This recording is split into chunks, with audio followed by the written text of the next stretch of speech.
उत्तर बेटा हितांशु। चौकी तेजस कृष्णा नहीं था बेटा। चल, देखो दोनों लेंस में का फर्क है। एक कॉनकेव है, एक कॉन्वेक्स है। कॉन्वेक्स का शेप ऐसे रहता है, बाहर की तरफ निकलता है, बाहर की तरफ। और कॉनकेव ऐसा पेट में सुकड़ा यस, रहता मैं बेचारा, शेयर खाने को कर रहा हूँ ना। उसके घर वाले देते नहीं उसको खाने को। ठीक है। तो यस, ये इधर। इसमें क्या रहता है, इसमें रहता यह है। स्क्रीन नहीं दिख रही। अरे भाई, एक मिनट। हाँ,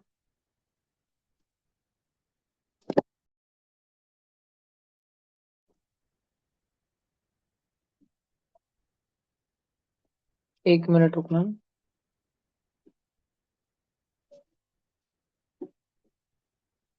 देखो ये कॉन्वेक्स लेंस जो रहता है, इसमें रहता bulge eight middle part, bulge at centre बोल। और ये एंड्स के पास में कैसा है, चपटा, एकदम चपटा, नाजुक है, नाजुक। तो उसको बोलते हैं tapering at ends. Tapering at ends, कोई भी चीज अगर ऐसी, और एंड आते आते अगर ऐसी बारीक सी नुकीली नुकीली अंत हो गया ना किसी चीज का, तो उस एंड को क्या बोलते हैं, जैसे पेंसिल का टोक टेपर्ड। ठीक है, टेपर्ड पेंसिल मतलब छिली हुई पेंसिल, ये ध्यान रखना। जिसका छिलके निकाले शार्पनर से, छिलके निकाले वाले जिसके वर क्या बबले, टेपरिंग हुई वाली कॉन्वेक्स लेंस के। ये लेंस की बात कर रहे हैं पर क्या, अपन दोनों भी लेंस, कॉनकेव और कॉन्वेक्स। तो और कॉनकेव लेंस कैसा रहता है, कॉनकेव लेंस रहता है एकदम फ्लैट या नैरो एट द सेंटर, सुकड़ा बेचारा, नैरो एट सेंटर। और इधर कैसा रहता, thick at the, thick eight ends. फिर दोनों भी और क्या फर्क रहता दोनों में, एक मेन फर्क, अपन लाइट का चैप्टर जैसे उसमें का क्वेश्चन है, तो मेन फर्क उन दोनों में ये रहता कि अगर इन दोनों पे भी पैरेलल रेज ऑफ लाइट गिरे, इन दोनों पे भी, तो जो कॉन्वेक्स लेंस रहता वो उसको नजदीक ला लेता, कॉन्वर्ज कर देता। तो उसको कॉन्वर्जिंग लेंस बोलते हैं। और जो कॉनकेव लेंस रहता, केव केव गुफा, पहले नहीं अपने पूर्वज पहाड़ में गुफा बनाते थे, गुफा उधर रहते थे, है ना, ऐसी गुफा में रहते थे ना, पहाड़ों पे गुफा बना के। तो एक गुफा जैसे है ना, देखो ये गुफा और इधर से गुफा, दो दो जगह से गुफा। ठीक है, देखो। फिर अब ये कॉनकेव जो है, कॉनकेव इस पे अगर पैरेलल लाइट रेस पड़े तो ये उसको डाइवर्ज कर देता, दूर दूर फैला देता। तो इसको बोल देते हैं डाइवर्जिंग लेंस। अपन ने बाकी लेंस फॉर्मूला याद है क्या बच्चों तुमको, अपन ने पढ़ा था। कौन सेवेंथ का बच्चा हैंड रेज करके बताएगा क्या, चिल्लाने का नहीं, हैंड रेज करेंगे। याद है लेंस फॉर्मूला, नहीं याद है। अपन न्यूमेरिकल भी सॉल्व करे थे बहुत सारे। सेवेंथ का कोई नहीं है, सेवेंथ का, एट्थ का है क्या कोई बच्चा। सेवेंथ में सिर्फ एक श्लोक दूत ही रहता है यार हर टाइम, और कोई नहीं है सेवेंथ में। इतने सारे बच्चे तो ट्यूशन में है ना सेवेंथ के, और एट्थ में गिने चुने जो चार, एट्थ में कौन बता सकता, सेवेंथ एट्थ हैंड रेस करो जो बता सकते हैं। ये गिने चुने पांच छह बच्चे रहते हैं पूरी लड़कियों में, हमेशा ऑफलाइन में एक ही लड़की रहती है। क्यों भाई। चलो श्लोक दूत सबसे छोटा है, तो किसी को चाहिए सेवेंथ में चांस बताने का, श्लोक के अलावा। ऑनलाइन में चाहिए किसी को सेवेंथ में चांस, नहीं। अभी तक तो बच्चे गूगल करके निकाल दे रख लेते, 1/v - 1/u = 1/f। लोग क्या सबको बता देता है पीछे, तापला मार तो पट पट, तोतला बेचारा आधा समझता नहीं होगा।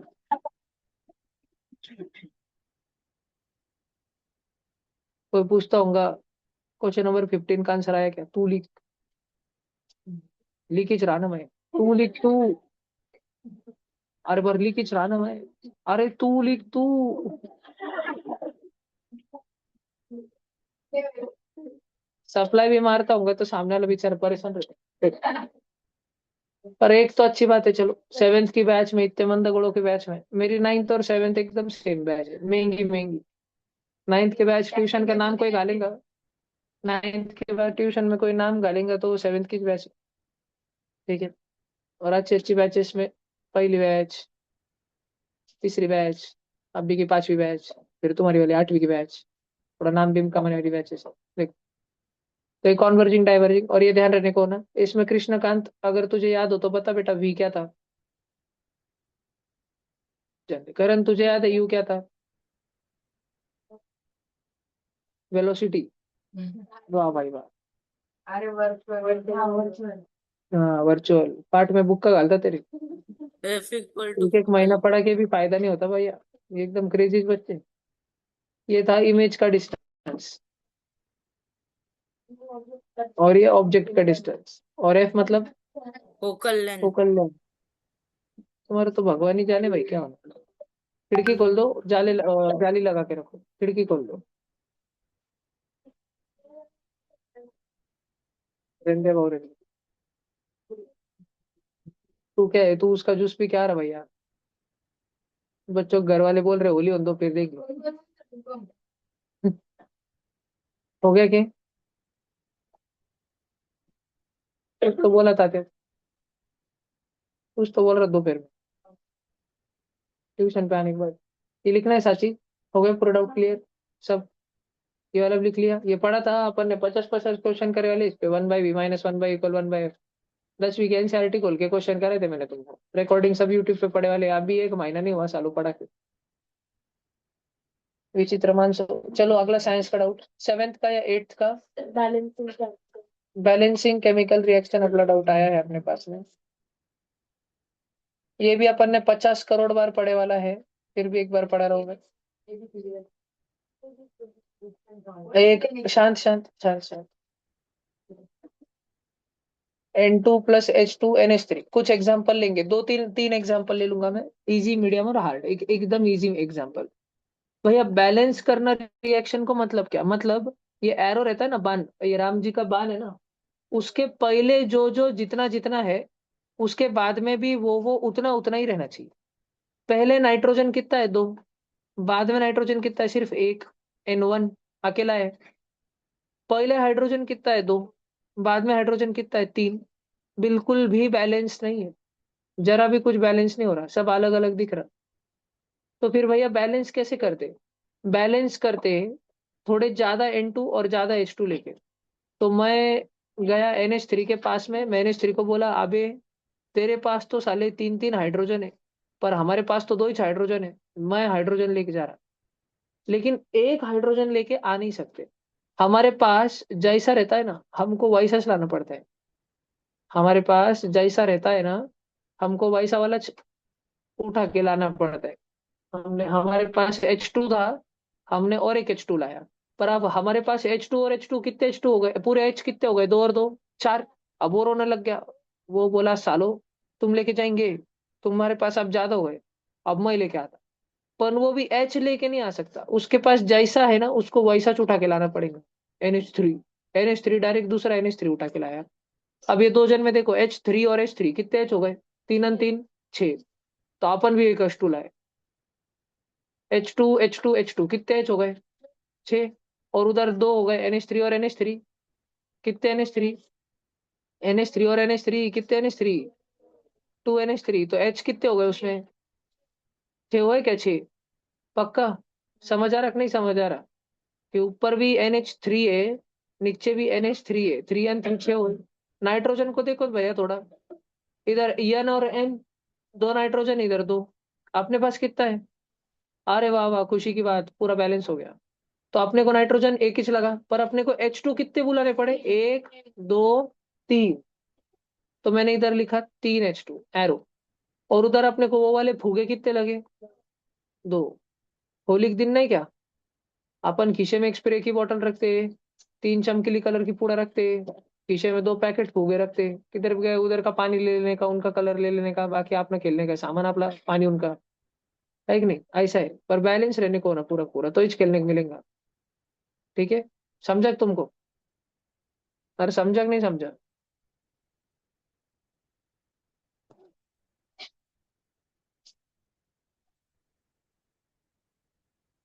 एक समझा? थोड़ा हार्ड वाला लेते हैं अभी। क्या ले अपन हार्ड वाले में?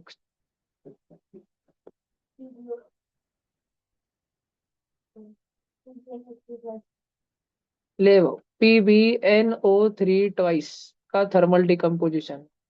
श्लोक की फरमाइश आप सबके सामने। NO2 गैस निकलता है ना, यही होता क्या? +O2। बाबू बाबू बाबू, पक्का यही होता ना, रिएक्शन होनी चाहिए तो ही बैलेंस होंगी। अब ये क्या है? ये है दिवाली के बचे वाले पूरे पटाखे, एक खोखे में लाए। दिवाली का लास्ट दिन था, दिवाली होके 4 दिन हो गए थे। मम्मी ने बोला आज जितने पटाखे आवर ले, कल से फोड़ने नहीं दूंगी। बच्चे गली में येड़े चाले कर रहे थे। भुई चक्कर जलाने के बाद में भुई चक्कर का खोखा भी जला रहे थे। झाड़ जलाने के बाद झाड़ के खोखे भी जला रहे थे। बच्चे लक्ष्मी बॉम्ब फटने के बाद में उसकी चिंता गोला कर करके वो भी जला रहे थे। बच्चों ने लास्ट में लिया न्यूज़पेपर बहुत सारे, उस पे पूरी बारूद बिरूद सब खोला करके सब गोला करना चालू किया। लगाई आग। भमकन 3 धमाके हुए। पहले धमाके में ये निकला, दूसरे धमाके में ये निकला, तीसरे धमाके में ये निकला। लोग आके चिल्ला रहे थे, दुआ का कर रहे। तो उन्होंने बोला ऑक्सीजन छोड़ रहा, कान नकलो थे। ऑक्सीजन दे रहे, पूरे पर्यावरण फिर फ्रेश हो जाएगा एकदम। जाओ तुम घर पे जाओ, अब बहुत पढ़ने वाली है। जाओ तुम घर पे जाओ चाचा। देखो तो ये है रिएक्शन। पण इसमें कौन सी सामग्री कितनी ली और कितना कितना क्या बना ये मालूम नहीं। लोग तुम पर आरोप ना लगाए कि तुमने इतना सा फटाका, इतना सारा फटाका फोड़ के इतना सा ऑक्सीजन दिया। इसके लिए तुम चाहते हो कि ये रिएक्शन बैलेंस हो जाए।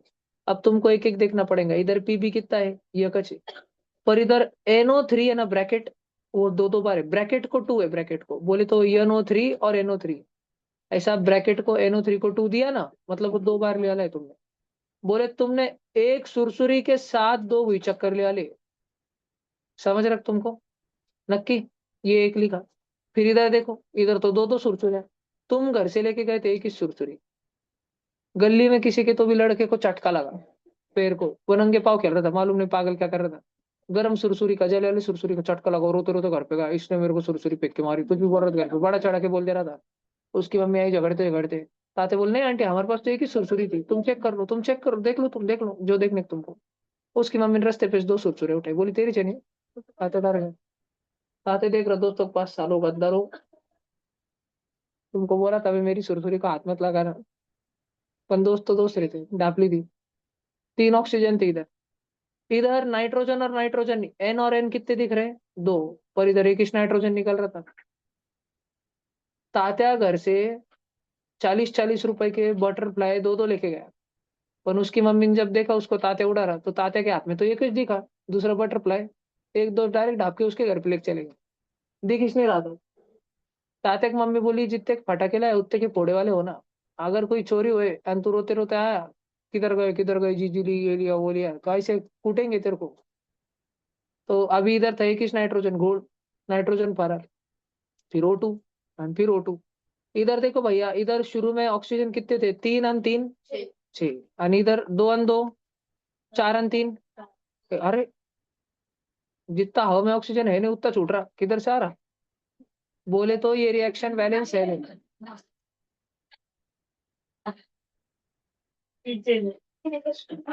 बोले तो ये ऑक्सीजन, इसने बोलने का गलत है। बोले तो ये ऑक्सीजन अपने को ये पूरी रिएक्शन जो है बैलेंस करने की है। अभी ये रिएक्शन बैलेंस नहीं है, अपने बैलेंस करने की है। और रिएक्शन बैलेंस करने से पहले ये जान लो कि तुम अपने मन से कुछ नहीं कर सकते। इधर अगर 7 ऑक्सीजन है, इधर 6 है, तो तुम ऐसे नहीं कर सकते इसको एक दे दो प्लस करके। ऐसे नहीं चलता। वो जो क्वेश्चन दिया वाला रहता, तुम उसमें सिर्फ और सिर्फ सामने 1 2 3 4 4 5 3 1 5 6 7 8 सामने कुछ नंबर लगा सकते। बाकी तुम कुछ भी नहीं छेड़ सकते क्वेश्चन में। इसको बोलते रिएक्शन को बैलेंस करना। तो अपन ये रिएक्शन कैसे बैलेंस करते? आलतू जल आलतू आई वाला को टालतू ABCD लिख देते अपन। ABCD। अब ये मैथ्स में समझाना बहुत किचकट है, पहले अपन ने समझा वाला है, लेकिन फिर भी मैं समझा रहा। देखो जो बच्चा आज समझ ले अच्छी बात है। आगे का भी शफलिंग टेस्ट होगा, मैं डालूंगा क्योंकि रिकॉर्ड पे है। और तुमको लगता होगा भैया को इतना ध्यान भी रहता क्या, क्या क्या सिखा रहे? तो यूट्यूब के चैनल पे एक जेमिनाई का बटन है, उसमें मैंने बस डाला 8 स्टैंडर्ड कंप्लीट के प्लेलिस्ट में, give me a summary of all the topics which I have taught from 1 January 2026 to 28 February 2026। तो उसको 2 मिनट लगते, अनोमेस तो मेरे को 50 टॉपिक्स दे देता है जो तुमने पढ़े थे टाइम स्टैम्प के साथ, कौन से दिन पढ़े थे, कौन से टाइम पे पढ़े थे। देख बेटा तू। SRVP। तुम्हारा एक ले लेते अपन। कौन सा वीडियो लास्ट वाला? चलो लीडर का ले लेते।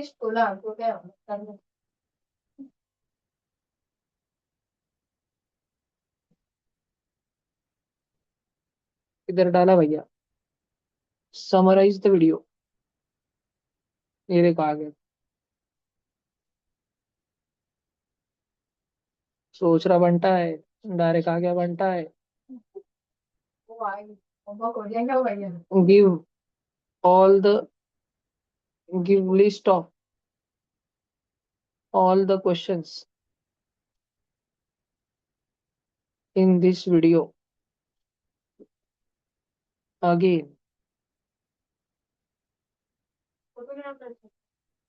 सब आता पांडे जी, तुमको क्या लग रहा पांडे जी? सब आता पांडे जी, तुमको वापस नहीं आता पांडे जी बस। इधर देखो, अपन वापस आ गए। इधर देखो, एबीसीडी। अब एबीसीडी में विषय क्या रहता, पीबी लिखा, यानी NO3 और NO3 दो बार था तो दो बार लिखा। इधर पीबी लिखा, दो बार था। ऑक्सीजन तीन बार था। नाइट्रोजन एक बार था। ऑक्सीजन दो बार था। ऑक्सीजन दो बार था। इसको ए लगाए वाला है, इसको बी लगाए वाला है, इसको पूरे सी और इसको पूरे को डी लगाए वाला है। एक एक एलिमेंट पूछता मैं तुमको। देखो, अगर मैं तुमको बोलूं PbNO3 ट्वाइस, तो तुमको लगेगा अरे इसमें तो एक ही पीबी है। लेकिन मैं तुमको बोलूं x² y, तो तुमको लगे सिर्फ x²y। लेकिन मैं बोलूं x²y प्लस x²y मतलब 2x²y। 2x²y में एक x²y है और एक x²y है। मतलब x² और x² कितने बार आते हैं? दो बार आते हैं। बात समझ आती है क्या तुमको? पक्का? तो बच्चों, अगर मैं इस PbNO3 टॉइस के सामने 2 लगा देता तो तुमको समझता था अरे भैया ने ये जो है दो चुटकी बोला है लेने को। समझ रहा तुमको? ठीक है, बाजी बनाते टाइम दो चुटकी PbNO3 टॉइस डालने का, एक चुटकी नहीं, एक चुटकी में एक इंच पीबी आ रहा, दो चुटकी में कितने बार आएंगे? दो आएंगे। तो अगर ए चुटकी लिए तो ए बार आएगा। पीबी कितना आएगा? पीबी अपन ने पहले पढ़े वाला है, इसलिए मैं उस मेथड से एम्फेसाइज कर दे रहा। पीबी कितना आएगा? ए आएगा। और इधर बाद में पीबी कितना है? 2b। 2b समझ पा रहे हो क्या? चेक करो। पीबी पहले एक ही चीज में 2 था ना, है ना? अगर मैंने एक PbO3 को बुलाया, देखो ये PbO3 को बर्थडे पार्टी में बुलाया, तो कितने पीबी आ गए? 2 जन, मोक्ष प्राप्ति। और एक PbO3 को बुलाया, कितने जन आ गए? और 2 जन, ऋतिका ऋषिका। और एक PbO3 को बुलाया, कितने जन आ गए? और 2 जन आ गए, रिद्धि सिद्धि। अगर तीन तीन PbO3 को बुलाया तो कितने जने हो गए? वो 6 जन हो गए। 6 जन पीबी, 6 जन हो गए। तो अगर बी मतलब एक जन को बुला रहा, तो पीबी कितने निकल के आ रहे उसमें? दो दो। समझ रहा क्या? नक्की? देखो, तो अगर मैंने बी टाइम्स PbO3 को बुलाया, बी टाइम्स तो कितने बी आ जाएंगे उसमें? दो दो भी आ जाएंगे, दो दो भी। समझ रहे हैं? बच्चों ही हमने लॉन्ग लॉन्ग एगो पढ़ा है इस साल में। वेरी लॉन्ग लॉन्ग एगो, इसको पढ़ के 8-9 महीने हो गए, शायद 8 महीने से भी ऊपर का टाइम हो गया है। तो मेरे को समझ नहीं आ रहा कि तुम्हारे भेजे में जा भी रहा है कि नहीं। तुमको कुछ याद भी है क्या? कि जैसे हिंदू अपना इतिहास भूल जाते हैं, वैसे तुम भी ये सब भूल गए 8 महीने पहले की बातें। तुमको छोड़ो, कल किस बात ध्यान नहीं देते, आज की 8-9 महीने पहले तो विषय चालक हो गया। देखो, फिर इधर नाइट्रोजन है। शुरू में नाइट्रोजन कितना था? एक यानी एक, दो था। एक ही कंपाउंड में दो बार था। वो कंपाउंड को तुम ए बार लेंगे तो 2A बार नाइट्रोजन हो जाएगा क्या? और बाद में नाइट्रोजन कितना भैया? C बार है। शुरू में ऑक्सीजन कितना था रे भैया? 3 और 3 6 बार। और 6 को A टाइम ले रहे तो 6A। और बाद में कितना भैया? 3 time B plus 2 time C यानी प्लस 2 टाइम D। इतना सारा हो रहा है। ABCD में से कौन है जो इक्वेशन नंबर 1 2 और 3 सब में ज्यादा झलक रहा है? ए। सब में आ रहा ए। देखो, सब में आ रहा ए को 1 मान लो। ए को 1 मान लो डायरेक्ट। तो अब सब जगह 1 रखो। A = 2B है ना, लिखो 1 = 2B। 2A = C है ना, लिखो 2 × 1 2 = C। और नीचे लिखो 6 × A 6 × 1 6 = 3B + 2C + 2D। जिधर भी A है उधर 1 लिख दो, जिधर भी A है उधर 1 लिख दो। अब अगर 1 की वैल्यू 2B है बच्चों, तो B की वैल्यू हाफ हो गई। 2 की वैल्यू C, तो C की वैल्यू 2। बस डी की वैल्यू ढूंढनी रह गया। 3B इधर रखो तो 3B, B की वैल्यू हाफ है। 3 हाफजा 3/2 प्लस 2 टूजा C2 है ना, 2C मतलब 2 2 जा 4 प्लस 2D। देखो बच्चों, 6 और 4 कटा, उधर कितना जिंदा बचा? 2। 2 = 3/2 + 2D। देखो, 2 चपाती में से 1.5 चपाती माइनस कर दो, हाफ चपाती बचेंगी, और 2 को डिवीजन में भेजो, 1/4। ए की वैल्यू हमने 1 मानी, तो बी की वैल्यू हाफ आई, तो सी की वैल्यू 2 आई, और डी की वैल्यू सॉल्व करके 1/4 आई। और ये ए बी सी डी कौन थे? ये ए बी सी डी तो PbNO3 twice gives Pb2O3 plus NO2 plus O2 के सामने बैठे हुए छिचुंदर थे। यहाँ 1 बैठा था, यहाँ हाफ बैठा था, यहाँ 2 बैठा था, यहाँ 1/4 बैठा था। आए भैया, पर उधर तो ABCD बैठे थे। अरे तो ए की वैल्यू 1 एन लाला, बी की वैल्यू हाफ एन लाला, सी की वैल्यू 2 एन लाली, डी की वैल्यू 1/4 एन लाली। समझ रहा क्या? अपन फ्रैक्शन में चलते नहीं, इसलिए मल्टीप्लाई करना पड़ेंगे। तो एलसीएम क्या हुआ? 4 का एंड 2 का, क्योंकि 1 के नीचे तो 1 एंड 2 के नीचे तो 1 है, 1 2 1 4 का एलसीएम कितना हो? 4। आपके इक्वेशन को 4 से मल्टीप्लाई कर दो, पूरे इक्वेशन को 4 से मल्टीप्लाई कर दो, तो ये हो जाएगा सिर्फ 1 1/4 ऑफ 4, सिर्फ 1 1/4 of 2, 8 NO2, fourth of half, 2 times Pb2O3, और 4 ऑफ 1, 4 टाइम्स PbNO3 ट्वाइस। समझ रखे रे? चेक करो, देखो देखो, समझ रखे तुमको? अपन देखते तो, thermal decomposition of lead nitrate. अगर अपन ने जो रिएक्शन मानी थी, अपन ने Pb2O3 ले लिया ना, उस सच्ची में PbO है, PbO। तो ये भी लेते थे, तो उस हिसाब से बैलेंस होके आता था। तो तुम देख रहे हो बच्चों, यहाँ पे सामने 2 लगे वाला है, यहाँ सामने 2 लगे वाला है, यहाँ सामने 4 लगे वाला है, यहाँ कुछ नहीं लगे वाला, मतलब 1 लगे वाला है। इसको बोलते हैं रिएक्शन की बैलेंसिंग करना। अभी अभी जो हमने जिस मेथड से करी है बैलेंसिंग, उसको बोलते हैं ABCD मेथड। भैया ए को हमेशा वन ही पकड़ना है। ए को हमेशा वन ही पकड़ना है। ए को हमेशा वन वन ही पकड़ना नहीं, ए को 1 नहीं पकड़ते हैं, उसको 1 पकड़ते हैं जो सबसे ज्यादा इक्वेशनों में आता है। अभी हमारे पास 3 इक्वेशन थे, ए पहले वाले में भी आया, ए दूसरे वाले में भी आया, ए तीसरे वाले में भी आया, इसलिए उसको 1 नहीं। ठीक है। ये मेथड बनाई थी प्रोफेसर पी बहादुर ने 1990s के जमाने में, उनके बुक में लिखे वाली है। ठीक है ताते, हो गया ये? तेरे को समझा नहीं ना? ये वाला समझे थे? है। तेरे को ये वाला नहीं समझा? देखो पूरा सुंदर आता है। नहीं समझे? लास्ट का नहीं समझ, उसको जो बोलते थोड़ा थोड़ा समझे। क्योंकि A is equals to 2 B B is equals to, ये कैसे दिया वो नहीं समझा। क्रेजी, हड़ू हड़ू आएगा बेटा। ये वाला समझा ना? तेरे को अभी जीसा में नहीं, तुम्हें यही चाहिए बेटा, तो तू नहीं चिंता। हमको एक में भी बेटा इधर 6 में जो है, इधर भी से बहुत अलग चलती, इधर राजकारण होता था 10वीं में, साइंस में इतना भी तक ही हो जाता इधर, 9वीं में सब भाजपा कांग्रेस चलता इधर, या मैं वालों को एडमिशन नहीं देते। भैया ठीक है। स्टेटस क्यों डिलीट कर रहा हो बीजेपी और कांग्रेस का। अरे आज शिवरात्रि थी ना, बोला कल रखूंगा, आज अच्छा अच्छा रखा। चलो, ये लिखने का है क्या कुछ? हाँ, अगला डाउट पूछो। 2 बच्चों के डाउट हो गए। कौन सा बेचा था? देखो भाई, यूकैरियोटिक और प्रोकैरियोटिक में फर्क इतना है, जो डायनासोर के जमाने के, मतलब बाबा आदम, ये मेरे को नहीं मालूम कौन था आदम नाम का बाबा था। अरे वो आदम और ईव, वो म्हणजे वो तो थे ही नहीं तुझे। तो प्रोकैरियोटिक बोले तो एकदम जो डायनासोर लोग रहते थे कि धरती पे, डायनासोर तो पता है ना, वो टाइम डायनासोर लोग नहीं पड़ गए। क्यों? क्योंकि आसमान से अल्लाह ताला ने एक पत्थर फेंक के मारा। देखो, अल्लाह ताला की जो आदत है,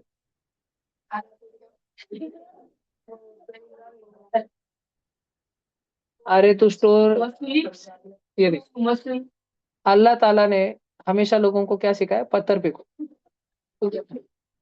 तो एक बार की बात है, डायनासोर लोग अमन चैन से, शांति से, अमन शांति से धरती पर रह रहे थे, एक दूसरे का काट कूट के मार खाए खा जाते थे, जिंदगी अच्छी चल रही थी, हरियाली ही हरियाली थी, धरती हरी भरी थी, फूली फली थी। अल्लाह ताला पत्थर फेंक दिए, धसकन दी थी सारे डायनासोर का, गेम खत्म।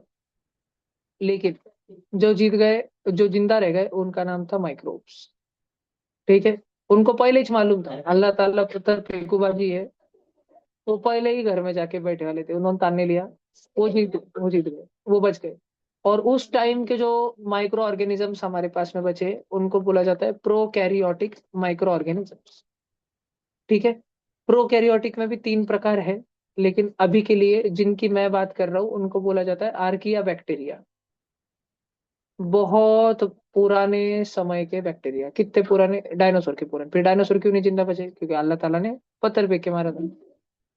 अब बैक्टीरिया इतना छोटा सा रहता है, उसको दगड़ लगता है नहीं, तो बच गया। डायनासोर को दगड़ लगा, डायनासोर के डोके, है ना, बाबूराव के जैसा उसका डोका फिरा।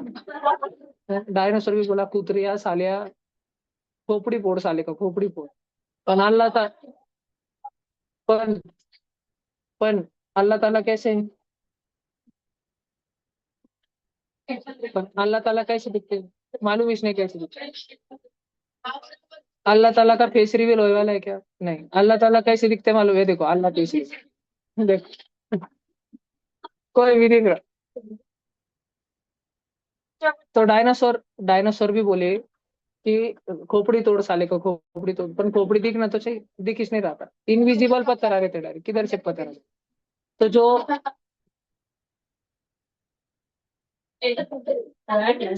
अरे बेटा, तो जो जो ये बाबा आदम के जमाने के बैक्टीरिया थे, इनको बोला जाता है आर्किया बैक्टीरिया बेटा। ठीक है। और ये आर्किया बैक्टीरिया दिखने में कुछ ऐसे है, देखो ऐसे। भैया क्या इनमें दिमाग होता है? हाँ, लेकिन ज्यादा विकसित नहीं। क्या अच्छे से ढंग से दिमाग दिखता है? नहीं, ढंग से दिमाग नहीं दिखता। लेकिन इनमें सोचने की शक्ति होती है। तो सोचने की शक्ति तो किसी में तभी रह सकती है जब उसमें दिमाग रहे, नहीं। दिमाग जो है हमारा, वो न्यूरॉन नाम के सेल के गुच्छा है। न्यूरॉन नाम के सेल होते हैं। हमारे बॉडी में अलग अलग सेल है। हमारे त्वचा है ना, त्वचा, हमारे, देखो मैं तुमको दिखाता हूँ, बोन सेल वर्सेस न्यूरॉन। हमारी हड्डियां जिन पेशियों से बनी है, हमारी हड्डियां जिन पेशियों से बनी है, वो बड़ी अलग होती है उस पेशी से जिससे हमारा दिमाग बना है। ठीक है। एक बोन सेल जिसको ऑस्टियोसाइट कहा जाता है, मैं तुमको हमारा ऑस्टियोसाइट कैसा रहता है वो दिखाता हूँ। देखो ये वो है, रियल फोटो आया था, रियल फोटो आया था, ये देखो भैया। ये वो है, ये वो सूक्ष्म पेशी है जिससे हमारी हड्डी बनती है। ये व्हाइट व्हाइट व्हाइट व्हाइट जो तुमको दिख रहा है, ऐसे करोड़ों व्हाइट व्हाइट जुड़ के तुम्हारी हड्डी बनाते हैं। और तुम्हारा दिमाग का कैसे दिखता है फिर? ये देखो, अब मैं तुमको न्यूरॉन दिखा था, रियल इलेक्ट्रॉन माइक्रोस्कोप। तो ये है वो जो तुम्हारे दिमाग में रहता है। दोनों में बहुत फर्क है। तुम बोलेंगे नहीं भाई कलर पे क्यों दिख रहा है, कलर पे ना आ जाओ। साइंटिस्ट लोगों ने इनको बहुत डिटेल में स्टडी किया है। इन दोनों का फंक्शन ही अलग रहता है। जिससे तुम्हारी हड्डी बनी है, जैसे पार्थ मेंदा मुंदड़ा का मेंदू हड्डी का गोला है, बटाटे भरे वाले उधर। ठीक है। तो उधर ये रहेगा क्या न्यूरॉन? नहीं। न्यूरॉन किधर रहता है? जिन लोगों में दिमाग रहता, जितना ज्यादा दिमाग रहता उधर ज्यादा रहता। आणि इसके गुच्छे गुच्छे गुच्छे गुच्छे बनते पूरे। आणि हमारे दिमाग में एक जगह से दूसरे जगह सिग्नल जाते रहते, रिप रिप रिप रिप रिप सिग्नल जाते रहते। तो दिमाग रहना किसी ऑर्गेनिज्म में ये जरूरी नहीं है, ये दिमाग जिससे बनता है, ये पेशियां रहना उसमें, ऐसे कुछ तो भी इलेक्ट्रिकल कंडक्टिविटी हो सके, ऐसा कोई मैकेनिज्म रहना ये जरूरी है। तो डायनासोर के जमाने की ये जो आर्किया बैक्टीरिया है, इनमें भी बेसिक सोचने की क्षमता है। ये जो तुम मूवीज में देखते हो, कार्टून में देखते हो, इनके शरीर पे जो इतने सारे बाल बाल बाल बाल तुमको दिखते हैं, सीलिया, उनकी जो शेपूट दिखती है तुमको, फ्लैजेलम। ठीक है। ये सब हमने पढ़ के रखा है काफी पहले, ये हमारा हो चुका है। साइंस का पहले पहला चैप्टर ही हमारा यही था इस साल का। तो ये जो बैक्टीरिया तुमको दिखते हैं डायनासोर के जमाने के, इनमें और आजकल के बैक्टीरिया में क्या फर्क है? आजकल के बैक्टीरिया में प्रॉपर दिमाग ही दिमाग। भैया आजकल के बैक्टीरिया का दिमाग दिखता कैसा है? देखो थोड़ा ध्यान से देखना, इतने सारे अलग अलग टाइप के बैक्टीरिया रहता बच्चों, इतना सारा अलग अलग बैक्टीरिया रहता। उसमें से मैं तुमको मुश्किल से आर्किया बैक्टीरिया पढ़ा रहा, और फिर मैं उसके बाद में तुमको रपकंदी सिला के डिप्लोमोनाड्स पे ला लूंगा मैं तुमको, रीड कर। डिप्लोमोनाड जो आज के बैक्टीरिया है, यूकैरियोटिक सेल जिसको कहते हैं। ठीक है, ऐसा वाला। ये भैया ये वाले बैक्टीरिया किधर मिलते हैं? जो पुराने वाले बैक्टीरिया है, जिधर पहले प्राचीन समय के ज्वालामुखी थे ना, और जिधर समुंदर है पास में, ज्वालामुखी फटा, वो आसमान से अल्लाह ताला पत्थर फेंक रहा था ना धरती पे, रिप रिप रिप। वो पत्थर इतने जोर से फटकन दिशी ज्वालामुखी फटा, तो ये बैक्टीरिया लोग उड़ी मार के पानी में चले गए बचने के लिए। डायनासोर भी पानी में उड़ी मारे। पानी उकल रहा था गर्मा गर्म, डायनासोर की भाजी बन गई डायरेक्ट। ठीक है, पर बैक्टीरिया बैक्टीरिया इतना ज्यादा टेम्परेचर भी सहन करके निकल गया। ठीक है, इसको ऐसे वाले बैक्टीरिया को क्या बोलते हैं पता है तुमको? ऐसे वाले वाले बैक्टीरिया को बोलते हैं थर्मो एसिडोफाइल। मरताच नहीं ये, उकड़ता उकड़ता एकदम खतरनाक एसिडिक। इसमें तो ये एसिड का तालाब है, एसिड का। धरती पर से भी बहुत तालाब रहते हैं अलग अलग जगहों पे। हमारा इंडिया धरती का इतना पुराना लैंड मास है, हमारे भारतवर्ष की जो भूमि है ये इतनी ज्यादा पुरानी है कि इस पे जो वॉल्केनो वगैरह थे, एक्टिव वॉल्केनो, ऐसे एसिडिक लेक थे, वो भी सारे अभी धीरे धीरे मिट चुके हैं, सारे समाप्त हो चुके हैं। ये किधर का है? ये अमेरिका का फोटो है। इसमें अगर तुमने अपना हाथ डाला तो हड्डी बाहर निकलेंगी। ठीक है, अब ऐसे वाले खतरनाक जगह पर भी ये वाले बैक्टीरिया, ये लोग पोटे लोग जिंदा रहते हैं। समुंदर में, गहरे समुंदर में जिधर एकदम वॉल्केनो का धुआं वगैरह जमीन को चीर चार के निकलता है, वहां भी ऐसे लोग जिंदा ही रहते हैं। वहां की गर्मी में, उस धुएं के गर्मी में इनको मजा आता, नाचते उधर म्यूजिक लगा के, तात्या बिनचुक जैसे। ठीक है, ऐसे बैक्टीरिया को हम बोलते हैं थर्मो एसिडोफाइल। ऐसे सारे पुराने bacteria, archaea bacteria, thermo acidophile, halophile. Halophile किधर रहते? समुंदर की गहराइयों में, जहां और कोई नहीं रह सकता, बहुत अंदर। ऐसे सारे ये तीन प्रकार के खतरनाक खतरनाक बैक्टीरिया जो ऐसी हालातों में जिंदा रहते जहां हम लोग सोच भी नहीं सकते, आजकल का कोई छोटा मोटा सादा सा बैक्टीरिया सोच भी नहीं सकता। ऐसे बैक्टीरिया को बोलते हैं प्रोकैरियोटिक। और जो आज के बैक्टीरिया है, हाँ, जो आज के बैक्टीरिया है उनको बोलते हैं यूकैरियोटिक बैक्टीरिया। आजकल के मॉडर्न मॉडर्न वाले बैक्टीरिया, समझ तुमको? वो लिखते तो काय कि उनको पिक्चर लगा के देता मैं। तो ये, और ये जो अपने आज के मॉडर्न बैक्टीरिया है ना, इन सब में दिमाग है। दिमाग को क्या बोलते हैं? न्यूक्लियस। ये तुमने सेल चैप्टर में 8th में पढ़ा होगा। ठीक है, तो जिसमें वेल डिफाइंड न्यूक्लियस रहता स्कूल की गाउटी भाषा में, जिसमें अच्छा दिमाग रहता वो बच्चा यूकैरियोटिक, और जिसमें कच्चा दिमाग रहता वो प्रोकैरियोटिक। दिमाग दोनों में रहता, अच्छा और कच्चे की फर्क है। ठीक है, अगला क्वेश्चन।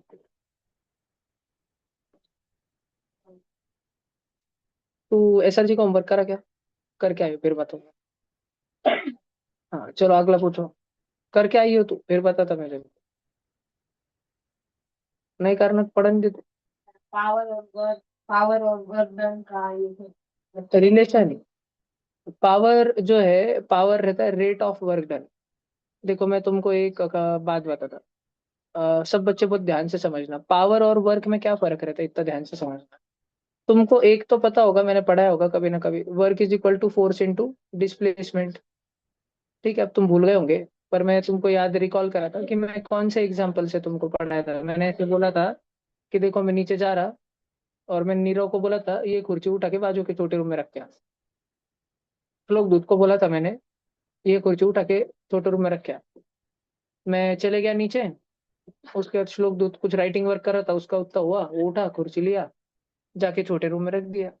छोटे रूम में पहले से 10वीं के सब बच्चे बैठे वाले थे, बहुत पैक। बैठने को जगह नहीं थी, ऑलरेडी कुर्सियां लेके, ऑरेंज कुर्सियां लेके बैठे वाले थे सारे, ये कुर्सी रखने की जगह नहीं थी। फिर श्लोक दूत घुसा, बोला मेरे को यही रखने को बोले वाला है। बच्चे बोले जा तू जा, हम देख लेंगे जा। श्लोक दूत क्या है, बैठा, वो कुर्सी रख दिया अंदर। श्लोक दूत आ गया इधर, उनको सबको दिक्कत हो रही थी। उनमें से एक बच्चा उठ के कुर्सी लेके आया, वापस बैठ गया। श्लोक दूत बोला, श्लोक दूत बोला ओ भैया ने बोला था। इससे पहले श्लोक दूत कुछ बोलता है, वो बच्चा चले गया वापस। श्लोक दूत वापस उठता कुर्सी रखने में, और उतने में मैं आ गया। मैं श्लोक दूत के पास देखा, पहले मैं कुर्सी के पास देखा, फिर मैं श्लोक दूत के पास देखा। तो बोला नालायक, नहीं ऐसे नहीं बोला मैं बोला इडियट, नहीं ऐसे नहीं बोलूंगा। मैं बोलूंगा आलसी। एक काम दिया तेरे को, वो नहीं होता तेरे से। ठीक है, एक क्या दिया तेरे को? वर्क दिया तेरे को, एक काम दिया तेरे को, इतू सा काम दिया था। तुझे तेरे हाथों का बल लगाना था, फोर्स लगाना था, फोर्स, हाथों का बल। और बस उस कुर्सी को उसकी जगह से डिस्प्लेस कर देना था, यहाँ से उठा के बाजू के रूम में रखना था, उसकी प्लेस डिस कर देने की थी, पोजीशन चेंज कर देने की थी, प्लेस चेंज कर देनी थी, डिस्प्लेस कर देना था। इतना सा नहीं हुआ तुझसे? और उससे पहले क्यों बोलता मैंने किया था भैया? मैंने बोल चुप बैठ, इतना कुछ ना तेरे से, ये क्वेश्चन का आंसर आता नहीं तेरे को, और चुप बैठ। फिर मैंने करण को बोला, करण पटकन उठा, पटकन ठेवणे।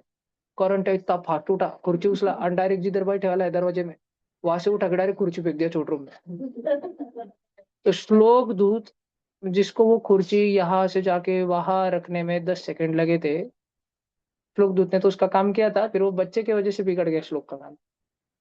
करण ने यही जगह से कुर्सी वहां पहुंचाने में 4 सेकंड 5 सेकंड लिए, 5 सेकंड, क्योंकि यहाँ से यहाँ तक चलने का टाइम बच गया ना उसका। जो भी ऑनलाइन बच्चे कभी ट्यूशन में आए होंगे, ऑफलाइन ट्यूशन में, उनको पता होगा जो मेन ट्यूशन का हॉल है, लाइब्रेरी वाला रूम, वहां से सामने सीधा छोटा रूम है ना।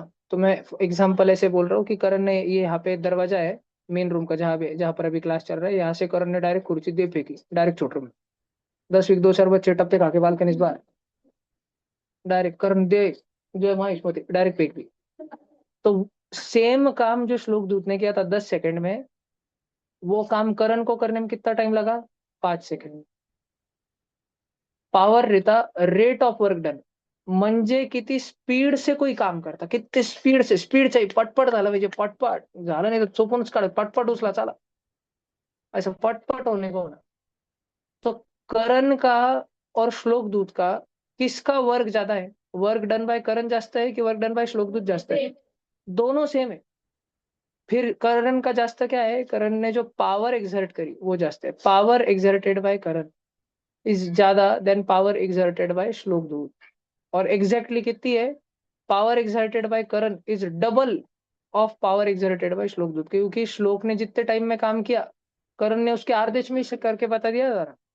तो करण की पावर डबल हो गई, 2 गुना हो गई, 2 गुना श्लोक दूत के पावर से। बात समझ आ रही? पावर है काम करने की स्पीड।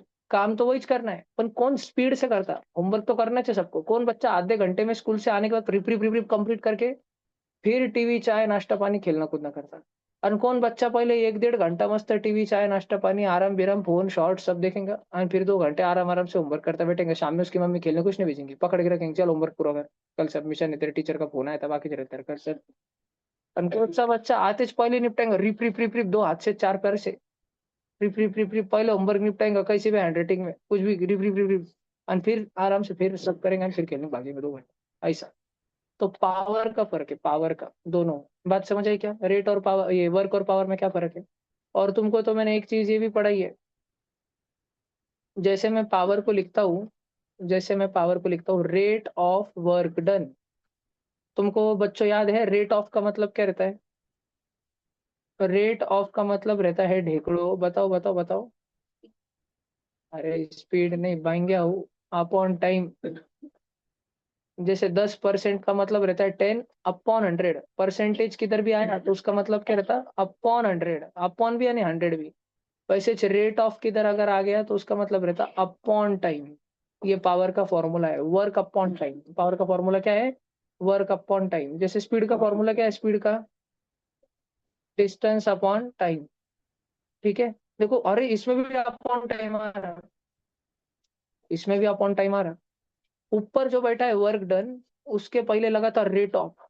ऊपर जो बैठा है डिस्टेंस, क्या उसके जगह उसके पहले भी लिख सकते हैं रेट ऑफ डिस्टेंस?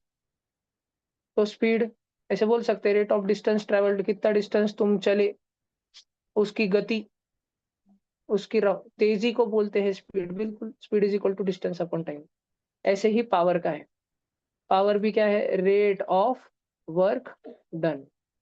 बस दोनों में एक फर्क है, पावर है वर्क अपॉन टाइम, स्पीड है डिस्टेंस अपॉन टाइम। लेकिन डिस्टेंस को अपन गिनते हैं मीटर में, टाइम को गिनते हैं अपन सेकंड में, तो स्पीड को अपन किस में गिनते हैं? मीटर पर सेकंड। वर्क को गिनते हैं अपन, कौन बताता? तू चुप बैठना, वहां गया। ऑनलाइन में कोई बताओ, सब शांत रहो ऑफलाइन। ऑनलाइन में कोई बताओ वर्क को किस में गिनते हैं? कौन बताता भैया? गूगला नको करो भैया, गूगला नको करो, इतो जनों के कैमराज बंद है, एक तो महंगे के महंगे बच्चे सब। जूल, टाइम का क्या है? सेकेंड। तो जैसे मीटर अपॉन सेकेंड हो गया मीटर पर सेकेंड, वैसे जूल अपॉन सेकेंड हो गया वॉट। पावर को अपन गिनते हैं वॉट में, ध्यान रखना। गोल पे गोल। होमवर्क किसने करे वाला? तूने 8वीं SRG का भी फिजिक्स पहला वाले भी नहीं मिटने वाला है कहता है। वो तूने खाली लिखने के लिए करे वाला है, इधर कुछ चीज नहीं, वो वही मैच, वही की बुद्धि बड़ी, तेरी बुद्धि जितनी थी उतनी सी रही। समझा के पूरा फर्क मोक्ष है मेरे को। लिखने का है क्या एग्जाम्पल? 3 डाउट करे बर क्या मैंने। पहले साची ने पूछा था लेंस में क्या रहता है, उस पर भी मैंने डिटेल में समझाया पूरा। ठीक है, उसके बाद में मैंने बैलेंसिंग केमिकल रिएक्शन दक्ष उर्फ दीपेश लोढ़ा का सॉल्व किया डाउट। फिर भरत विषय का यूकैरियोटिक प्रोकैरियोटिक। फिर तुम 5 मिनट ब्रेक में सदग्रुप दिखा दिया। एंड फिर मोक्षक डाउट पावर और वर्क में क्या रिलेशन रहता है। And Parthak gold. और बताओ। एक एक बॉक्स एक चीज है जिसका मास 2 है। एक माँ है कि बॉक्स है कि चीज है? एक छोटा बॉक्स है जिसका मास 2 है और एक बड़ा बॉक्स है जिसका मास 8 है और एकदम फ्रिक्शनलेस सरफेस पर है। और एक 8 है, एक 2 है। नहीं, 8 के ऊपर है 2। 8 के ऊपर है 2। जो 2 और 8 है उसके बीच में का फ्रिक्शन 0.5 है, तो फिर उसको कितने फोर्स से खींचेंगे तो दोनों के दोनों आगे जाएंगे। मिनिमम कितने फोर्स से खींचेंगे? मैक्सिमम। मैक्सिमम कितने फोर्स से खींचेंगे? तो ग्रेविटी को 10 दिए वाला। देख ले बच्चा, ये 2 है ना, 2। इसको ग्रेविटी कितने से नीचे खींच रही है? अरे बांग या 20 से। ग्रेविटेशनल फोर्स पूछ रहा मैं तेरे को, मास इंटू ग्रेविटी। मास कितना है उसका? मुझे एक बात बता, तुझे नॉर्मल रिएक्शन का फॉर्मूला पता है? नॉर्मल रिएक्शन क्या रहती है तुझे पता है? हाँ चलो होमवर्क करके आना बेटा भाई। बाकी बच्चों को मैं शॉर्ट में समझा देता, क्योंकि जस्ट रिकॉर्ड पे रहे, ऐसा ना हो कि कोई बच्चे को समझ नहीं आया।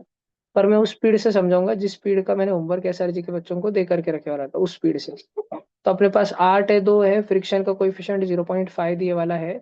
सबसे पहले आपको 2 का फ्री बॉडी डायग्राम निकालना पड़ेगा। आप देखोगे कि ग्रेविटेशनल फोर्स 20 है, तो नॉर्मल रिएक्शन भी उस पर लगने वाली 20 होंगी। तो फ्रिक्शन फोर्स जब अपन उसको फोर्स देंगे तो फ्रिक्शन फोर्स उसको वापस कितने से खींचेगा? फोर्स ऑफ फ्रिक्शन रहता है mu N, that is friction का coefficient into normal reaction, 0.5 into 20। Answer है 10 न्यूटन। अगर आपको ये समझ आया तो वेरी गुड, मतलब आपने होमवर्क किया है। अन्यथा आपको समझ नहीं आएगा। और नॉर्मल बैच के बच्चों के लिए ये नहीं बस था, एसआरटी वाला था। ठीक है, चलो अगला लो भाई। 8 वाला को एक मिनट, एक 40 मिनट, एक न्यूटन लगेगा ना। एक इस मिनट भाई, मैंने आदिरा को निकाला, फिर ये कनिष्का को निकाला, फिर उसके बाद में भाई एक मिनट के तनुजा को भी निकाला। और एक जन किसको निकाला, नाम ही भूल गया मैं बेचारे का। अरे आदिरा वापस दूसरे डिवाइस से आ गई। जान दो, मैंने उसको भी। नहीं, निकुंज को नहीं निकाला। निकुंज जो है वीडियो गेम खेलेगा, बहुत शाना बच्चा है वो, लेकिन वो जूम मीटिंग में छोड़ेगा, बहुत ईमानदार है। देख अभी पटकन टैब चेंज कर रहा है निकुंज, जूम मीटिंग में आ गया। बहुत शाना बच्चा है भाई निकुंज, ईमानदार बच्चा है, जूम मीटिंग में छोड़ता हूँ, गेम खेलता दूसरे टैब पे। चलो ये हो गया। लो भाई अगला। बोल भी मैं, दरवाजा खोल दो कारण दारू उडून घे. यो पण त्याच्या पुढचं पण आणि त्याच्या पुढचं पण, बाल्कनी तर उघडत चढाय, सगळे दारू उघडले पाहिजे. बोलो नको, मग क्या अटैक हो जाएगा. ये खिड़की खोल सकते हो, जान दो तुम्हारी हाइट इसलिए चेंज हो जाती है. बोलो बोलो. अरे बोलना भैया, भैया भैया क्या कर रहा, बोलो. इलेक्ट्रिसिटी वाले चैप्टर में क्या डब्ल्यू बोल आई, डब्ल्यू अपन, डब्ल्यू नहीं बेटा, वी इंटू आई. डब्ल्यू किधर ला रहा था, डब्ल्यू पूछ रहा था अपने बेटा. इलेक्ट्रिक पावर विषय अलग बेटा. इलेक्ट्रिक पावर क्या रहता, वो रहता electric work done upon time taken. तुझे इलेक्ट्रिक वर्क डन का फॉर्मूला पता है? पोटेंशियल डिफरेंस रहता work done upon charge transferred बेटा. तो वर्क का फॉर्मूला क्या हो जाएगा, पोटेंशियल डिफरेंस मतलब वोल्टेज इनटू चार्ज. तो तू वर्क डन को लिखेगा potential difference multiply by charge upon time. तुझे पता है क्या चार्ज अपॉन टाइम क्या रहता है, करंट. एंड पोटेंशियल डिफरेंस को क्या लिखते हैं, वी, वी इंटू आई. तो फॉर्मूला यही रहता है बेटा पावर का, वर्क अपॉन टाइम. इधर समझा, सच बोल. आई शपथ महाशिवरात्रि आज.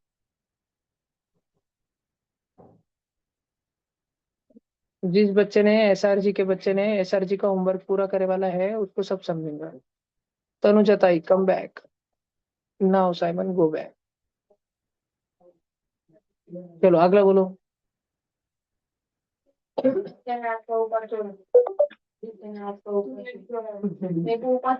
आदित्य कौन है? हाँ ठीक है ना, कोई बात नहीं, चलो अगला बोलो. तुम भाई से भी तुम्हारे सबके घर पे उपास के नाम पे दब दब दब दब साबूदाना वड़े, साबुदान खिचड़ी, बगर, चिप्स, राजगिराची लाडू, राजगिराची दशमी, दही, बगर चालूच रहता है। उसको उपास नहीं बोलते। आज के उपास में सिर्फ पानी चलता है, बहुत जन तो भी नहीं लेते।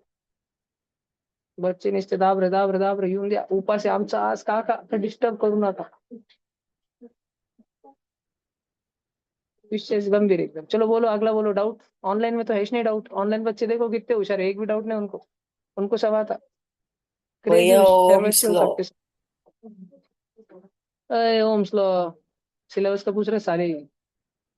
चल बता देता मैं, देखो भैया, बच्चे अभी चेक करने को ला रहे विषय विषय। ओम स्लो रहता कि अगर किसी इलेक्ट्रिकल कंडक्टर में से, अगर किसी ओहमिक कंडक्टर में से, मैं भी देख भाई तूने जिस भाषा में पूछा मैं वो भाषा में जवाब दूंगा, तेरे को समझे नहीं समझे मेरे को नहीं ज्ञान देने पे। अगर कोई भी ओहमिक कंडक्टर में से करंट जा रहा है, फ्लो हो रहा है करंट, तो वह ओहमिक कंडक्टर रेजिस्टेंस के पाथवे को, इलेक्ट्रॉन्स के पाथवे को, करंट के पाथवे को कुछ रेजिस्टेंस ऑफर करता है। और वो रेजिस्टेंस अपन निकाल सकते अप्लाइड वोल्टेज और करंट के रेशो से, जितना वोल्टेज हमको देना पड़ रहा अगेंस्ट जितना करंट, यही वो रेजिस्टेंस है, V is equal to I R. ठीक है, V is equal to I R. तो रेजिस्टेंस क्या है, रेजिस्टेंस वोल्टेज और करंट के ग्राफ का स्लोप है, slope. Resistance is the tan theta पूर्व slope of the graph of V and I। देख भाई इतनी टेक्निकल भाषा है, जेपरिक नहीं जेपरिक। सिलेबस में का पूछो समझ के बताऊंगा। जैसे यूकैरियोटिक प्रोकैरियोटिक सिलेबस में क्या था, तो एक्स्ट्रा का ज्ञान भी बांटा, समझा के बताया, फोटो वीटो भी खोल के बताया अल्लाह ताला के पत्थर फेंकते टाइम। ठीक है, सिलेबस में का पूछो समझा के बताऊंगा, आउट ऑफ सिलेबस गए टेक्निकल भाषा में बोल दूंगा।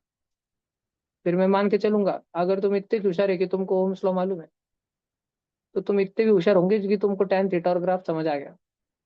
भैया बोलो दीदी। भैया वो 8 साइंस में ना वो केमिकल इफेक्ट्स ऑफ करंट में एक एक्टिविटी है, हाँ पोटैटो जी, और उसका मतलब current flow, flow of current, वो एक्टिविटी समझा सकते हो? यस। देखो ये है एक साफ कट किया हुआ पोटैटो, चाकू की एक स्लाइस मारी हुई, इसमें हमने दो इलेक्ट्रोड्स धसा दिए।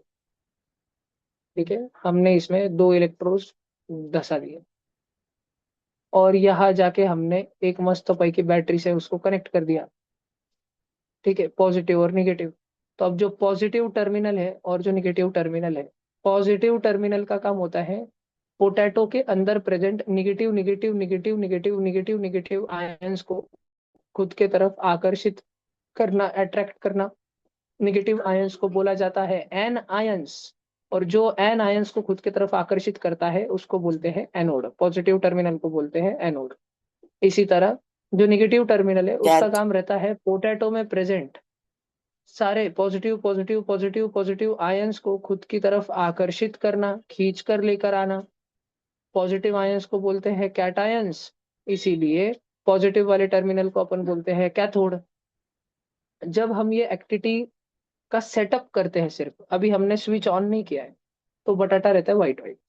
जैसे ही हमने स्विच ऑन कर दिया, वैसे ही बटाटे में जो अंदर आयंस है, सारे के सारे आयंस, क्योंकि बटाटा is also made up of matter, matter contains charges, positive charges negative charges. तो पॉजिटिव चार्जेस एक तरफ गोला होना चालू हो जाते हैं, निगेटिव चार्जेस एक दूसरी तरफ गोला होना चालू हो जाते हैं। और सबसे बढ़िया बात तो ये है कि हमारा वायर टूटा हुआ नहीं है। कभी भी तुम देखो, अगर तुम्हारे पास में एक लाइट बल्ब है छोटा सा ही से, और तुमने उसको एक वायर लगा के रखा है और इधर से एक वायर लगा के रखा है, तुमने एक सेल लिया, सेल सेल को यहाँ पे जोड़ा, तो क्या वो लाइट बल्ब चमकेगा? नहीं, वो तब तक नहीं चमकेगा जब तक तुम ये वाला वायर भी नहीं जोड़ दे। यहाँ से जोड़ा फिर ही जो चमकेगा। अगर वायर कटे वाला रहा तो चमकेगा क्या? नहीं। लेकिन इस वाली एक्टिविटी में वायर भले ही कटे वाला है, क्योंकि वायर बस यहाँ तक गया अंदर, यहाँ से आया और यहाँ तक गया, वैसे ही यहाँ से आया और यहाँ तक गया। अब ब्लू और रेड जाने के बाद और तो नहीं जुड़े वाला। तो फिर ये बेसिकली हम एक्टिविटी क्यों कर रहे हैं, ये शो करने के लिए कि पोटैटो के अंदर positive and negative charges flow हो सकते हैं। जो निगेटिव चार्ज दूर बैठा है वो इधर से करंट का झटका खाने के बाद मम्मी बोल के रोके एनोड के पास भागता हुआ आएगा। और जो पॉजिटिव चार्ज इधर की साइड में दूर बैठा हुआ है, वो करंट का झटका खाने के बाद मम्मी बोल के जोर से कैथोड की तरफ भागता आएगा। मतलब कि पोटैटो के अंदर, बटाटे के अंदर भी आयंस का एक्सचेंज चल रहा होगा, आयंस का मूवमेंट चल रहा होगा, और कुछ देर बाद उस पोटैटो का पूरा कलर इज बदल जाएगा, ब्लैक कलर हो जाएगा at one of the cathodes, one of the anodes, electrodes. हाँ, अलग अलग जगह अलग अलग कलर होता है, डिपेंड करता है बटाटे पे। हमने जब प्रैक्टिकली करके देखा था, हमारे वाले केस में ब्लैक कलर हो गया था। मैं तुमको एक्टिविटी बता देता हूँ, पोटैटो इलेक्ट्रिसिटी।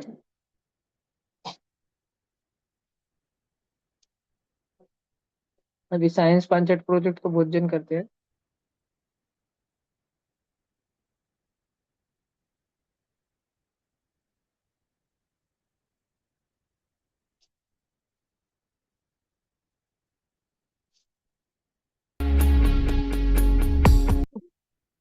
एक मिनट, ऑनलाइन में आवाज नहीं आ रहा शायद, लेट आ रहा है। आ रहा भैया।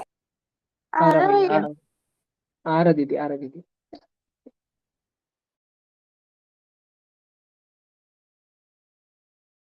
अब नहीं आ रहा ये बंद हो गया आवाज। भैया, आपका आवाज भी नहीं आ रहा और इसका आवाज भी नहीं आ रहा।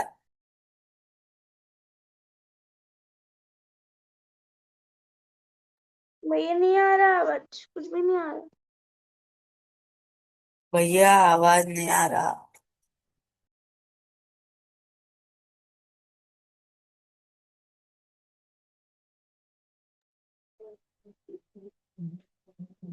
देखो, तो ये बटाटा पागल है, पर म्यूजिक बोल रहा है कि कहते थे लोग जो पागल नहीं है तू।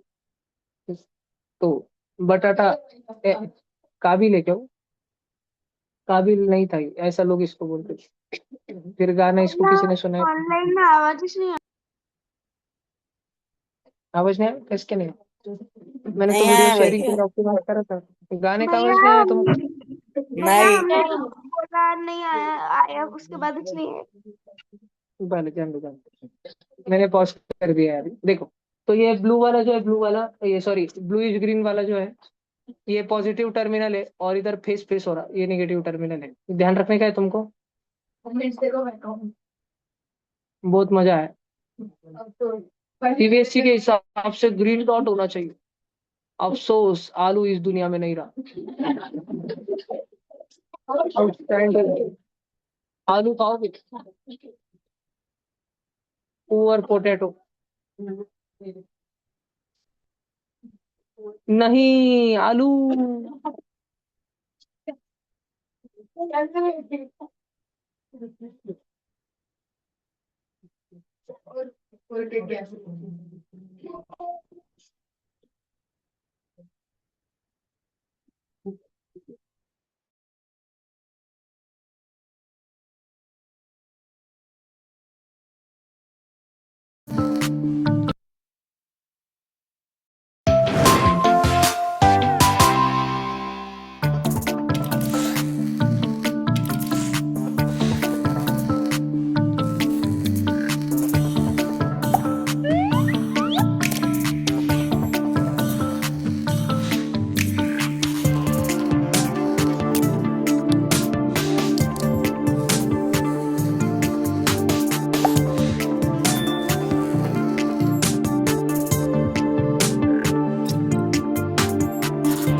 आलू खाओगे? पढ़ो पढ़ो पढ़ो। मजनू द पॉटर के की।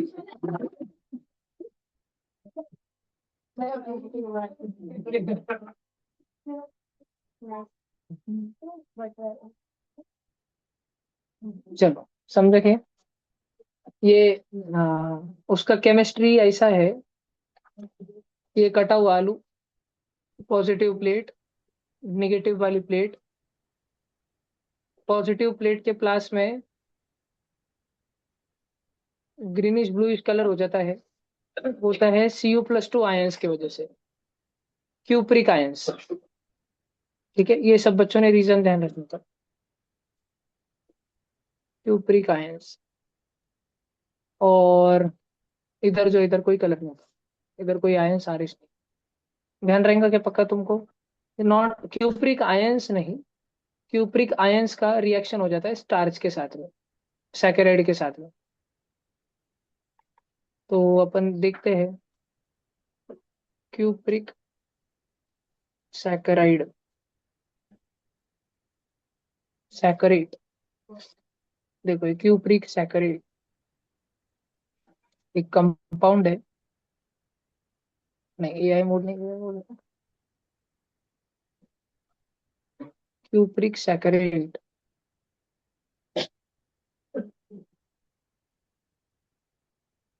इसको स्वीटनर वगैरह बोल के यूज करते हैं अलग अलग जगह पे।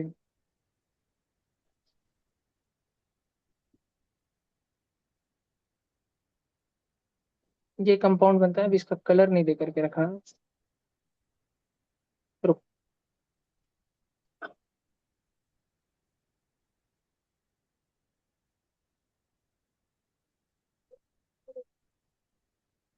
ये ऐसा कलर बनता है। ठीक है, Cu+2 आयंस की खास बात होती है कॉपर के आयंस की, क्यूप्रिक आयंस की। डन। अगला डाउट। भैया कॉमेट्स। कॉमेट्स बेटा दो टाइप के रहते हैं। कॉमेट्स बेसिकली रहते क्या है, सन है। भैया स्टार्स चैप्टर, क्या क्या? वो स्टार्स चैप्टर में। हाँ हाँ, वो तो मालूम है बेटा, कॉमेट्स और दूसरा थोड़ी रहता है। तो कॉमेट्स दो टाइप के रहते हैं। पहले सन के पास में सारे इनर प्लैनेट्स है, जिसमें लास्ट है मार्स, मर्क्यूरी, वीनस, अर्थ, मार्स। मार्स की वजह से मैंने एक रेड ऑर्बिट दिखा दिया। फिर उसके बाद में बेटा सारे पत्थर पत्थर पत्थर, ये अल्लाह ताला के फेवरेट पत्थर है सारे, एक से बढ़कर एक पत्थर, जिसको अपन एस्टेरॉयड बेल्ट बोलते हैं। और फिर चालू होता है जुपिटर, सैटर्न, यूरेनस और नेपच्यून। नेपच्यून का कलर बीइंग ब्लू। तो ये नेपच्यून का बेल्ट है। इधर ना बेटा दो बेल्ट रहते हैं। एक जो एस्टेरॉयड वाला बेल्ट है, इसको बोलते हैं एस्टेरॉयड बेल्ट। और नेपच्यून से थोड़ा पीछे जाने के बाद में बेटा अल्लाह ताला ने और स्टॉक भर के रखे वाले, कि कभी समझो कम पड़ गए, ज्यादा जरूरत पड़ ही गई मोमिनों को, काफिरों से झगड़ा करने के लिए, तो पीछे भी और पत्थरों का ढिगार लगे वाला है। इन पत्थरों के ढिगार में कुछ पत्थर लिटरली इतने बड़े हैं साइज में, कि उनको देख के लगता है भाई तू पत्थर कैसे है यार, तुझे तो इंडिया की क्रिकेट टीम में होना चाहिए था, तू पत्थर क्यों फेंक रहा है, बॉल फेंकना यार। ठीक है, फिर इसलिए मोहम्मद शमी को टीम में ले लिया। देख, तो ऐसे कुछ कुछ बड़े बड़े पत्थर है, क्रेजी लगते हो, एकदम क्रेजी। उनको हम डॉर्फ प्लेनेट बोल देते हैं, डॉर्फ प्लेनेट, जैसे कि प्लूटो, सीरीज वगैरह वगैरह वगैरह। फिर वह उसको प्लेनेट क्यों नहीं लेते, क्योंकि है तो मूल्य। ठीक है, उनको कैसे लेते? देखो बेटा, फिर ये ग्रीन पत्थर, और ये ग्रीन सारे पत्थर लास्ट में फिनिश होने के बाद में जो एरिया है, इस ये वाले दूसरे पत्थरों के बेल्ट को बोलते हैं काइपर बेल्ट। अल्लाह ताला के पास बहुत बेल्ट है बेटा। ठीक है, देखो। फिर कॉमेट ऐसे पत्थर होते हैं बेटा, जो कि हमारे सन के ग्रेविटेशनल अट्रैक्शन से कुछ इस तरीके से बंधे हुए हैं, कि वो लिटरली काइपर बेल्ट से भी बाहर जाके, काइपर बेल्ट से भी बाहर जाके फिर से यू टर्न मार के आते हैं कुछ वर्षों बाद, सूरज की परिक्रमा करते रहते हैं वो हर वक्त सूरज की परिक्रमा कर रहे होते हैं। बस वो जब दूर जाते हैं, हमको लगता है गए गया सूरज, देख तेरे को छोड़ के गया। सूरज बोला अच्छा बेटा अब देख, देख बेटा देख। और वो वापस सूरज उनको पकड़ के लाता है, खुद की परिक्रमा लगवाता है। बात समझ आई? तो कुछ ऐसी एस्ट्रोनॉमिकल बॉडीज जो कि काइपर, हमारे सोलर सिस्टम के रिस्पेक्ट में, कुछ ऐसी एस्ट्रोनॉमिकल बॉडीज जो डेयरिंग करती है काइपर बेल्ट के भी बाहर जाके वापस से आके सूरज की पूरी परिक्रमा पूरा करके जाने का, ऐसे लोगों को हम बोलते हैं कॉमेट। अब मोटा मोटा देखा जाए तो कॉमेट दो टाइप के हैं। एक साइंटिस्ट थे, उनका नाम था, पूरा तो ध्यान नहीं, लेकिन उनका नाम था फ्रेडरिच विपल, फ्रेड विपल। और ये फ्रेड विपल नाम के जो काका थे, इन्होंने भलते ज्यादा कॉमेट्स के ऊपर स्टडी करी थी, स्पेशलिस्ट थे ये कॉमेट्स के बारे में। और इनके पढ़ाई के बेसिस पे इन्होंने बोला कि कॉमेट्स दो टाइप के हैं, एक शॉर्ट डिस्टेंस कॉमेट, एक लॉन्ग डिस्टेंस कॉमेट। डिस्टेंस, ऐसे कॉमेट्स जो अपना सोलर रिवोल्यूशन पूरा डिस्टेंस ट्रेवल कर लेते हैं 200 साल से भी कम टाइम में, उनको बोला गया शॉर्ट रेंज कॉमेट्स। और ऐसे कॉमेट्स जिनको 200 साल से भी ज्यादा टाइम लगता है सूरज की एक परिक्रमा पूरी कर रहे हैं। शॉर्ट रेंज में एक फेमस एग्जांपल है जो हर 76 ईयर्स के बाद आता है, सब बच्चों को पता है, हेलीज कॉमेट। ठीक है, तब प्लेनेट के ऑर्बिट में कर देंगे। प्लेनेट के ऑर्बिट में नहीं बबुआ, वही तो समझा मैंने। प्लेनेट तो देख, रेड वाले प्लेनेट तो मार्स तक खत्म हो गए, ब्लू वाले जुपिटर तक, नेपच्यून तक खत्म हो गए, येलो येलो डॉर्क प्लेनेट भी खत्म हो गए। कॉमेट बवाल है बेटा, बवाल कहते थे लोग जो। ठीक है, वो वाला था वो कॉमेट। तो वो गया एंड वापस आया, लोगों का उसने माना नहीं, लोगों का डिमोटिवेशन उसने लिया नहीं। यानी अब अपन बात करते हैं कुछ स्पेशल पॉइंट की। कॉमेट जब सूरज के नजदीक आ रहा होता है, क्योंकि कॉमेट क्या होता है, कॉमेट एक पत्थर ही होता है, अल्लाह ताला का फेंका हुआ पत्थर, लेकिन जिसका निशाना चूक गया और वो टक्कर मार के वापस आके लग गया, ऐसा वाला। तो क्योंकि ये कॉमेट ही होता है, तो ये किससे बना होता है, डस्ट, आइस और कुछ गैसेस से, इससे बना रहता है। इसका खुद का एक छोटा सा एटमॉस्फियर होता है यहाँ पे। अब जैसे जैसे ये सूरज के पास आना चालू करता है, सूरज में होती क्या है, गर्मी, सूरज से निकल रही होती आग की लपटें, सारी दिशाओं में आग की लपटें। तुमने महसूस किया होगा कभी होली का दहन, रंग पंचमी, कलर्स खेलने के एक दिन पहले घर के आसपास अगर किधर होली का दहन होता होगा, तुम उसके पास से भी गुजरते हो तो गरम गरम लपटें तुमको लगती है। किसी बेकरी में गए होंगे, किसी की इधर आग लगाए वाली है, एक आधी इधर दाल बट्टी बन रही, उधर गैस पे मस्त भगोना रखे वाला है वरण का, उधर अगर गए उन्होंने वरण में चूसला, अभी गैस चालू है, तो उसका जो है गर्म लपटें तुमको लगती है। सूरज की गर्म लपटें पड़ने के कारण इस पे की जो गैसेस है और इस पे के जो डस्ट पार्टिकल्स है और इसमें का जो आइस है, आइस बन जाता है वाटर वेपर। और एक टेल ऑफ कॉमेट अपीयर होती है, एक पूंछ निकल आती है कॉमेट को। और सिर्फ वाटर वेपर ही नहीं, तो आइस का बन जाता है वाटर वेपर, और जो गैसेस है उसका बन जाता है सीधा plasma. Solid, liquid, gas, gas के बाद अगला स्टेट क्या रहता है, प्लाज्मा। ये गैसियस प्लाज्मा भी इसमें ही इंडक्ट हो जाता है, जिसके कारण कॉमेट की टेल को, कॉमेट की पूंछ को एक बड़ा ही ब्यूटीफुल सा कलर दिखता है। और ये डस्ट के जो पार्टिकल्स रहते हैं ये बर्न होते रहते हैं, पूरा जलते रहते हैं, जिसके कारण सामने का कॉमेट जलता हुआ दिखता है, एक जलता हुआ आग का गोला दिखता है पूंछ के साथ। तो अपन कॉमेट्स के कुछ एक दो फोटो देख लेंगे, दिखा भी देंगे, ताकि तुमको बस ध्यान रहे कि कैसा रहता है। देखो, एक्चुअल कॉमेट का फोटो है, रियल वाला फोटो है। तो सामने का एकदम रोशनीदार गोला है, चमक किसके लिए रहा है, वो किसके वजह से, डस्ट। नीला नीला किसके वजह से, नहीं, प्लाज्मा। और सादा सादा जो चमक रहा है वो वाटर की वजह से। तो तीन चीजें, dust, ice and blue colour का प्लाज्मा। एक कॉमेट ऐसा जाता है फास्ट में, देखो, ऐसा। और धरती से देखने पे फिर वो ऐसा दिखाई पड़ता है भाई, सच्ची में हाउ। फिर हमको इंडिया स्काई को नहीं दिखा, इंडिया में AQI बहुत ज्यादा है। ठीक है, एयर में पॉल्यूशन। पोल्यूशन लेवल बहुत जास्त है, तो इसलिए हमको बहुत सारे कॉमेट्स ऐसे यूं ही नहीं दिखते। साफ सुथरी जगहों पे जाओगे, एक आधा ऑस्ट्रेलिया ऑस्ट्रेलिया में तुम रहे, जंगल जंगल में, वहाँ हवा इतनी स्वच्छ रहती है दूर दूर तक, कि तुमको ऐसे रात में ही कितने सारे कॉमेट्स दिख जाएंगे। या मीटी और शूटिंग स्टार जिसको बोलते हैं, twinkle twinkle shooting star, how I wonder, Doraemon भेज दे यार। जब इंडिया में ठीक बहुत है, वो वाला। इंडिया में भैया बहुत नहीं आते अभी बेटा, आसमान में बेटा। इधर देखो, ये देखो, ये देखो, तुमको एक लाल लाल डॉट दिख रहा होगा, मार्स। तुमको बाहर का लास्ट सर्कल दिख रहा होगा, नेपच्यून। उसके भी बाहर बांगड़े बुंगड़े सबको कटा कुटा मार के जाने वाला प्लूटो। आणि कॉमेट है डायरेक्ट फर्रा, आला रे आला, सिम्बा आला, गेला रे गेला, कुठं गेला, ऐसा रहता है। कॉमेट डायरेक्ट गया। ठीक है, यही फोटो मैंने इधर निकाला है, लेकिन वो अच्छा है, अगर 3D डिपिक्शन से तुमको और समझ आती बात। ठीक है, ये फोटो, ये नहीं है, नहीं, ये फोटो, ये कच सेम से। ठीक है, फिर दो टाइप के, शॉर्ट और लॉन्ग। अब हेलिस कॉमेट की अगर हम बात करें स्पेसिफिकली, बहुत एक एक बहुत फेमस काका थे, उनका नाम था मार्क ट्वेन। मार्क ट्वेन बहुत ही ज्यादा होशियार इंसान थे।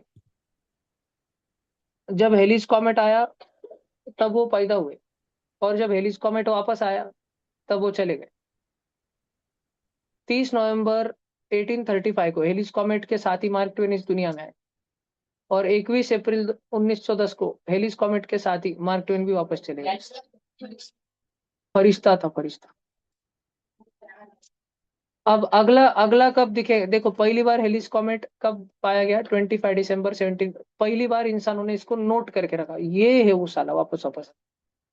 फिर बहुत हमने एस्ट्रोनॉमी एस्ट्रोनॉमी बहुत सारी चीजें लगाई, सब चला चला चला। हेलिस कॉमेट का मास कितना है ये भी हमको मालूम है, उसकी साइज कितनी वो भी हमको मालूम है, वो किससे बने वाला है वो भी हमको मालूम है, उसकी स्पीड भी हमको मालूम है, उसका सब कुछ हमको मालूम है। ठीक है। वो 25 दिसंबर ऐसे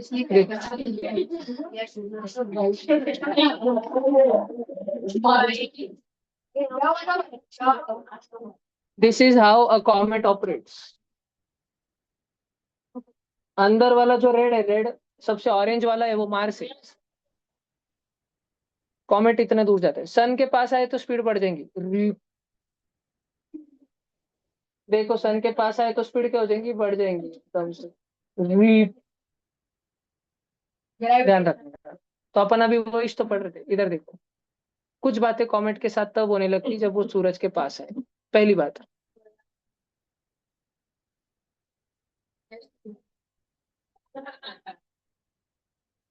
पहली बात, जितना नजदीक कॉमेट सन के रहेगा उतनी ज्यादा उसकी स्पीड रहेगी, उतनी ज्यादा स्पीड रहेगी। ठीक है। दूसरी बात, कॉमेट रोटेशन करता नहीं, वो पृथ्वी की तरह, अर्थ की तरह गोल गोल घूमता नहीं, वो सिर्फ सूरज की परिक्रमा करता है। जैसे मंदिर में भगवान का परिक्रमा करते हो तुम, तो जाते टाइम अंदर जैसे हनुमान जी के पैर पड़ रहे हो, अंदर जा रहे हो, कि तुम भी डिस्को दीवाने गोल गोल गोल गोल गोल घूमते जाते हो, बावरे के जैसे घूमते घूमते बाहर आते हो। नहीं। वैसा अर्थ करती, अर्थ। तुम नहीं, तुम जाते हो सीधा और आते हो। तुम एक ही तरफ तुम्हारा चेहरा रहता है, जाते जाते तो गोल गोल गोल गोल बिंगते नहीं जाते हैं तुम, गोल गोल बिंगते बिंगते बिंगते बिंगते बाहर आ रहे हैं। तो ये कॉमेट भी तुम्हारी तरह है, रोटेशन नहीं करता, सिर्फ सूरज का चक्कर लगा के गोल गोल फेरा मारते रहता, रिवोल्यूशन। फिर उसके बाद, speed increases as distance from sun decreases. सूरज के जितने नजदीक नजदीक आएगा रफ्तार बढ़ेगी, और इसकी पूंछ हमेशा सूरज के अपोजिट दिशा में रहेगी। जैसे ये यहाँ पर है, सूरज ने इसको देखा लेकिन सूरज इसकी पूंछ ना देख पाया। अब ये यहाँ है, सूरज ने इसको देखा लेकिन सूरज इसकी पूंछ ना देख पाया। अब ये यहाँ पर है, सूरज ने इसको देखा लेकिन सूरज इसकी पूंछ ना देख पाया।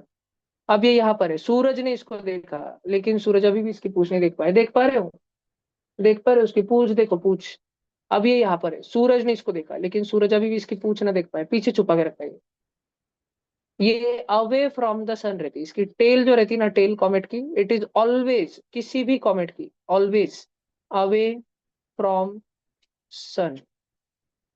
ध्यान रखोगे क्या, पक्का, नक्की।